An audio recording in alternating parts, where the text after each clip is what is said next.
Looking back at the very beginning of this course, when I read that we will be creating our website, I quickly began to think for ideas. I reached out to my brother-in-law and asked him permission to use his small business as an example to create a website for it. He agreed.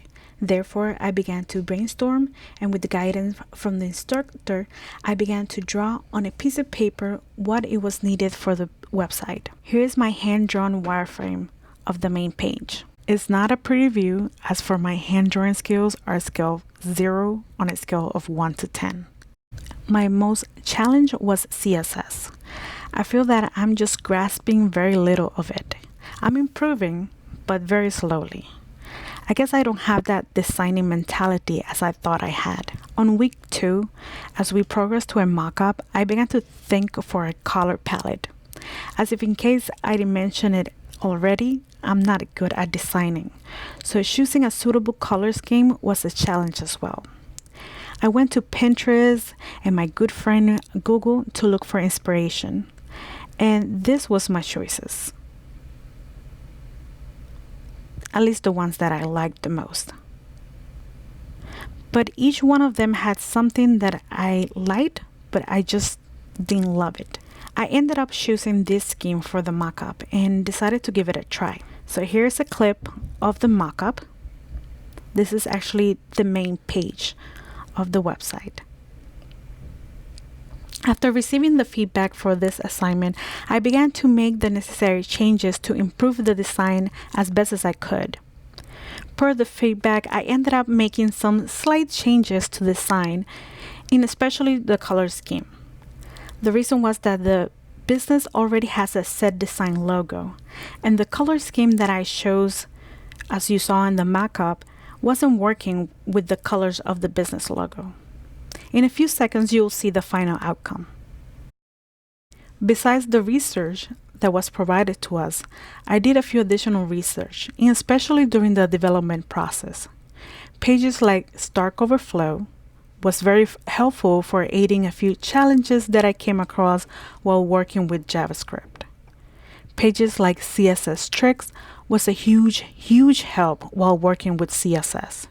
And other research that I did, like the UX Foundation course in lynda.com and the article on how to write beautiful semantic markup, which both of these I shared it in the weekly milestone. Finally, here is what the website looks like. As I mentioned earlier, I did make some slight changes in the layout and as well in the color scheme. I tried my best to select the appropriate colors that will work with the logo. As you can see here in the headings on the top left, that is the business logo. And unfortunately, I cannot change that. My most favorite part of the website is the carousel. I was very excited how it turned out. So on the same website that we downloaded Bootstraps, they have documentations that can actually guide you to create certain parts on the framework. In my case, I used the carousel image slider, and I actually love how it turned out. Even though this is a pretty simple website, the website is not currently live since I haven't done that part yet, but I did shows a link for it. So with the provided articles that it was given to us on hosting, I chose, I believe it's called 1-in-1 Ionos. I'm not really sure how it is pronounced, but that's the one that I chose.